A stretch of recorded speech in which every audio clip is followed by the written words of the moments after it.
In the first week of October 2006, 12 members and friends of Edgewood United Church, East Lansing, Michigan, were commissioned to go on an 8-day mission to Nicaragua.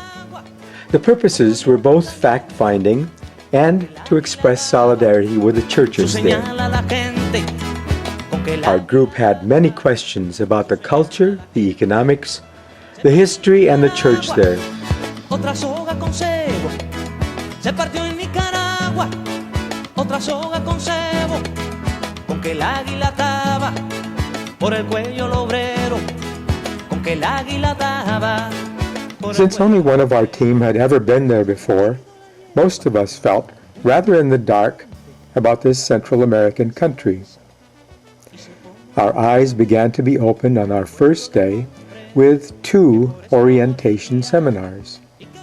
In the first one, Professor Evanor Jerez, a university professor and the subdirector of our Nicaragua sponsor, CEPAD, offered us a brief history of his country to help us understand how this nation of 5 million people came to suffer their situation of extreme poverty. Haiti is the only nation poorer than Nicaragua in the Western Hemisphere.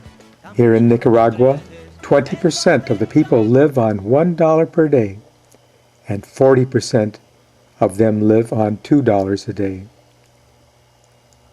He told of his country's discovery by Columbus in 1502, and then the continual interventions by the Spanish, the British, and the United States right up until the present time. Our trip took place just before their elections, and that very week, the visit of the American Secretary of Defense made front-page news. Professor Jerez described the turmoils of his country, leading up to the dictatorship and rule of the Somoza family dynasty in the 20th century, and then the assassination of Augusto Sandino on February 21, 1934. Sandino was a Nicaraguan revolutionary and a leader of a rebellion against the U.S.-supported military dictatorship of the Somoza family. Sandino's legacy was the Sandinista National Liberation Front, founded on broad socialist principles, which finally overthrew the Somoza dictatorship in 1979. The Sandinista government tried to copy the Cuban communist-style model, but Professor Jerez said that they made some economic mistakes, and that led to economic disaster. That was made even worse by the U.S. intervention of the Contras in the 80s, which was dreamed up by the staff of Ronald Reagan, President of the United States. Tens of thousands of people were killed during these wars. Later, Nicaragua took its case to the World Court at The Hague. The court ordered the United States to pay reparations of $17 billion to Nicaragua. However, 2 weeks after the verdict, the U.S. Congress voted to give the Contras, not the Nicaraguans, $100 million, so that they could continue their war of terror against the people of Nicaragua. According to Time magazine, the U.S. has never recognized the World Court's ruling or paid any of the compensation owed to Nicaragua. Now, with the passage of CAFTA, or the Central American Trade Agreement, and its peculiar regulations, heavily favoring U.S. agriculture, this act of government could cause 300,000 small farmers in Nicaragua to go broke by next year.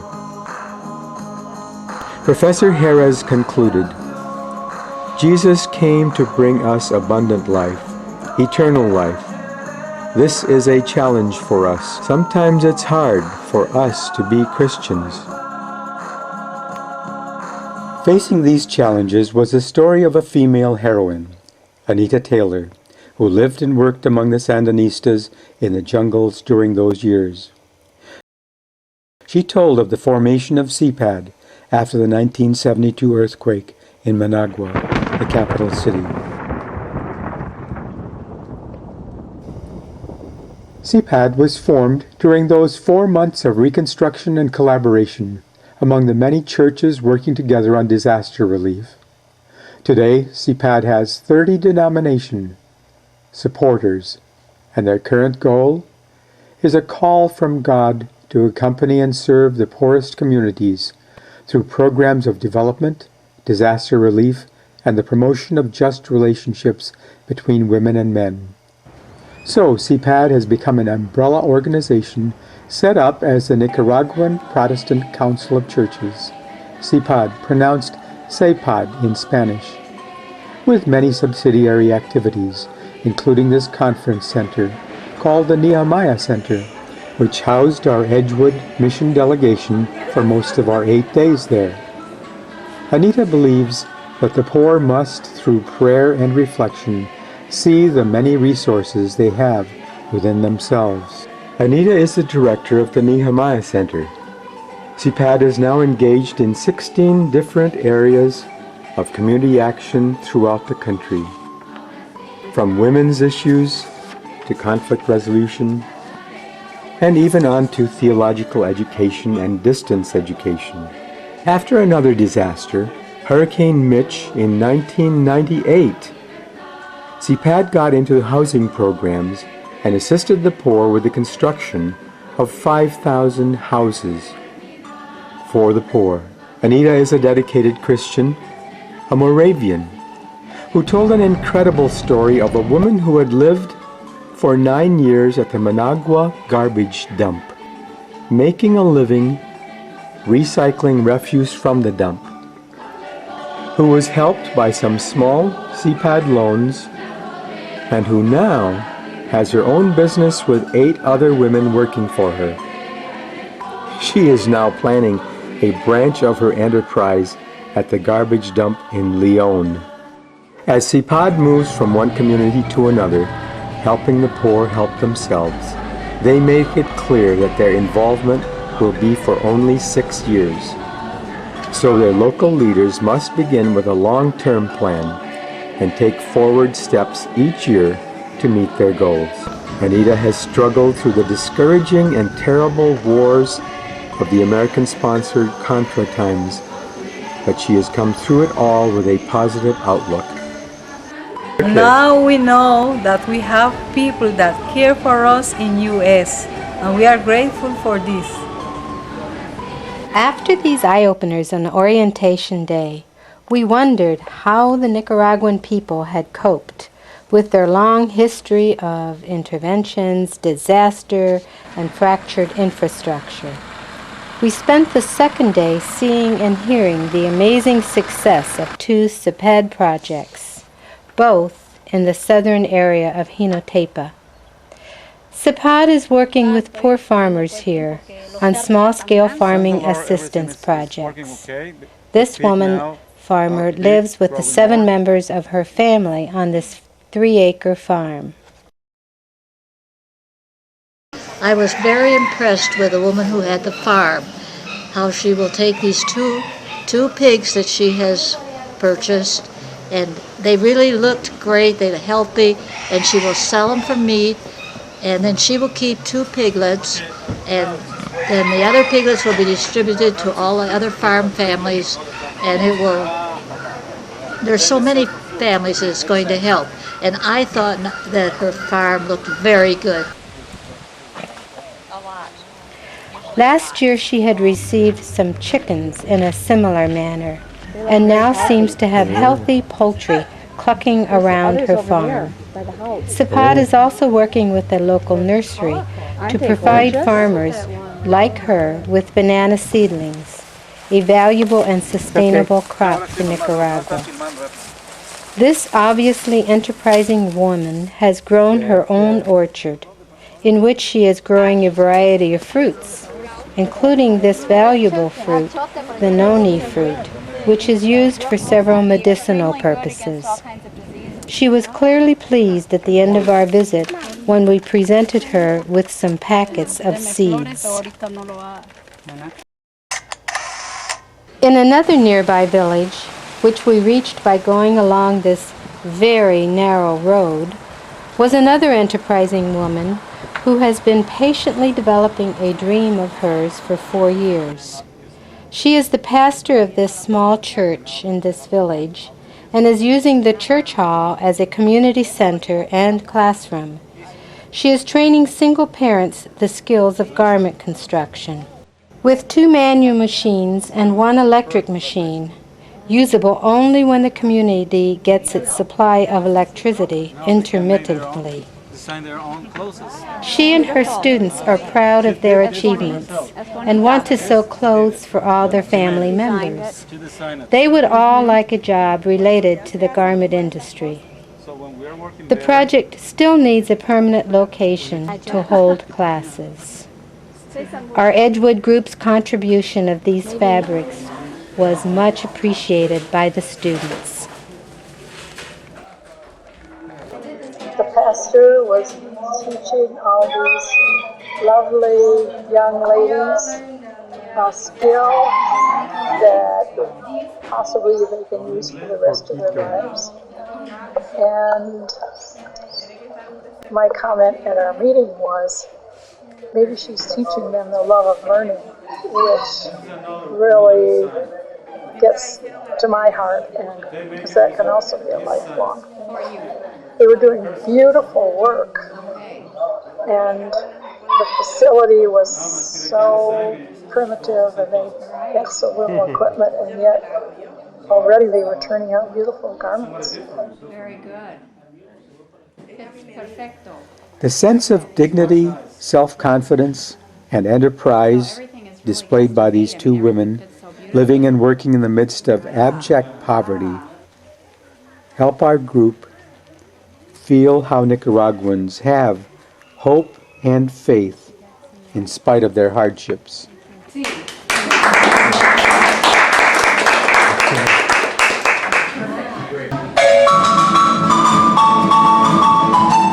We travel the next day to a northern area, north of the beautiful Lake Managua.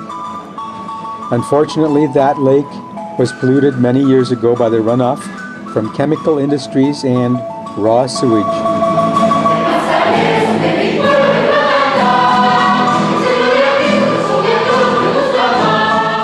It is an area of mountains which go up to 3,500 feet in elevation and make it ideal for the growing of select grades of coffee beans, especially when they are grown in the shade.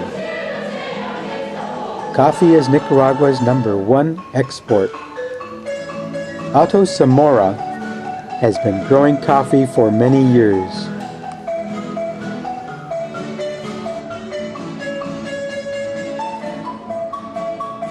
A beautiful coffee plantation in the hills and mountains of northern Nicaragua, and it's quite a blend of the old world, the quality world, and the new world.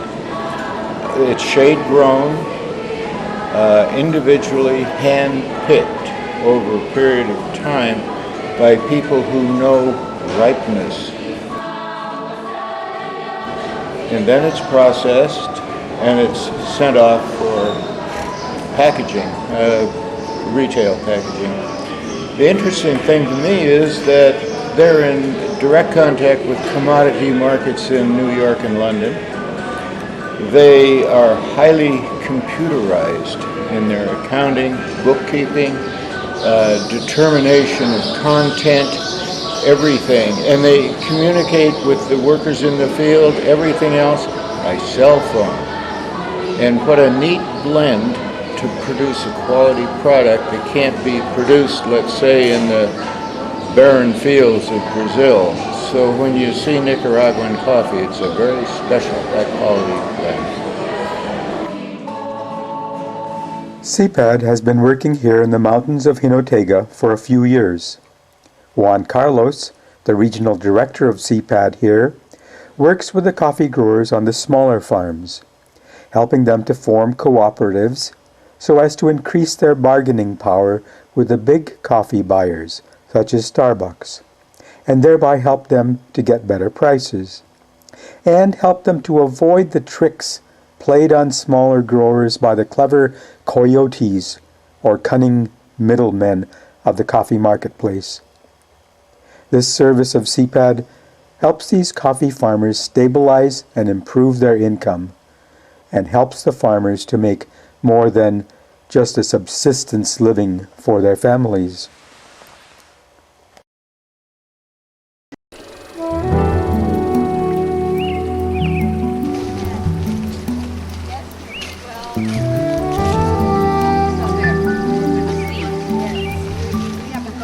On Saturday, we made a 20-mile side trip on an extremely rough road to a national forest called Chaco.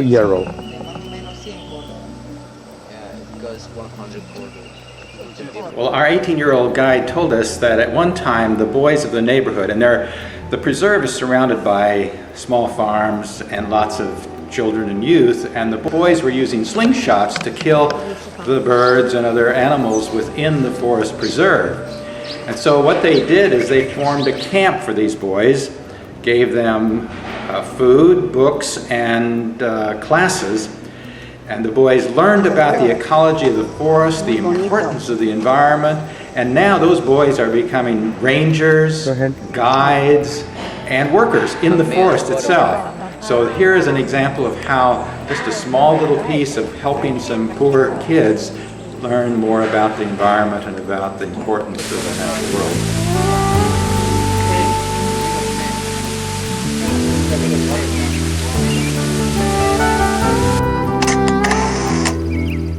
On Sunday, we all put on our finest clothes to attend 2 worship services, one in the morning at a Protestant church and one in the evening at a Catholic service. Our clothing was in sharp contrast to the barrio surroundings. Since electricity was out that day in that neighborhood, there were neither lights nor fans, and the temperature was in the mid-90s.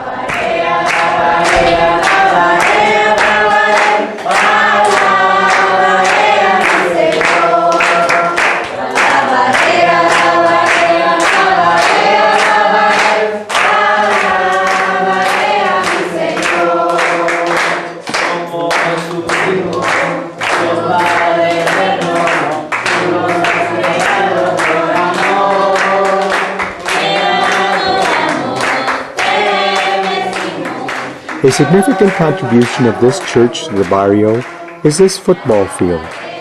The church provides the equipment for it, and even uniforms and coaching for the youth in the community.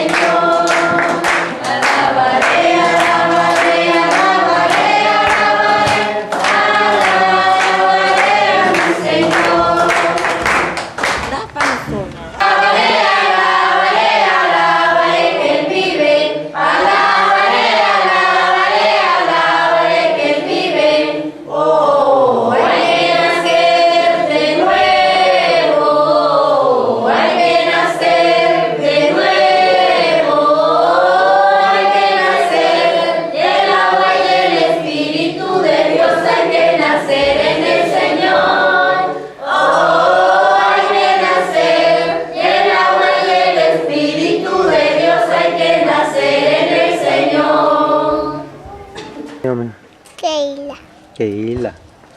Su nombre. Casey. Casey. Jocelyn. Cantan muy bien.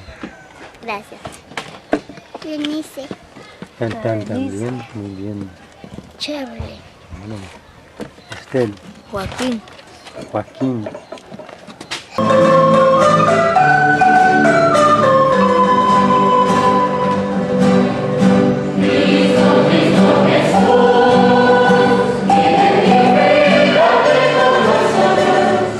The Catholic service that evening in the Batahola barrio was remarkable.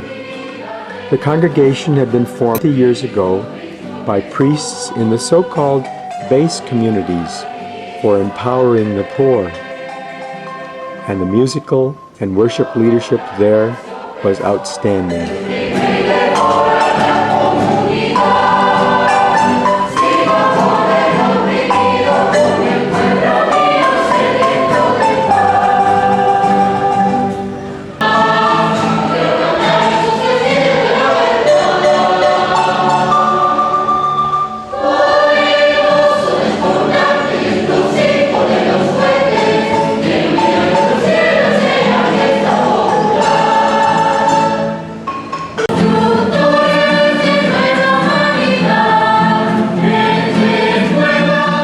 Nicaragua is 70% Catholic, and the church's presence is strongly felt throughout the community.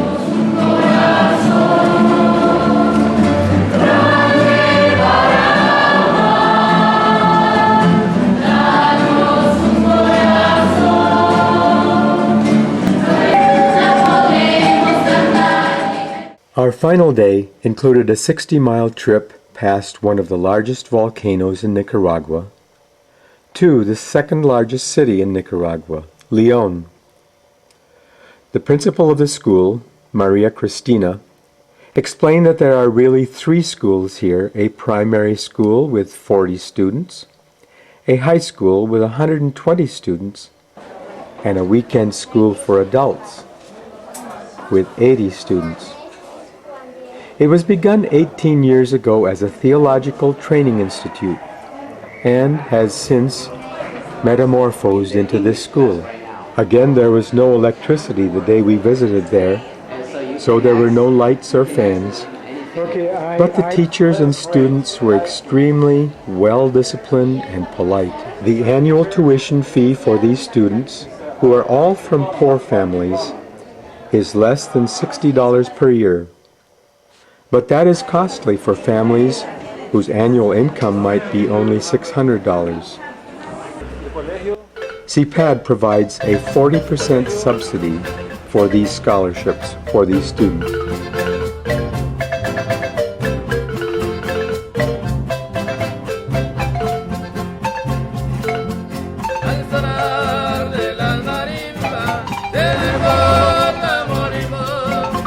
Seems like our trip was just a whole series of contrasts. The beauty of the flowers and all the magnificent mountains, and yet the poor in the barrios, such a contrast. And then the warm, friendly people who welcomed us and, were so grateful for our coming.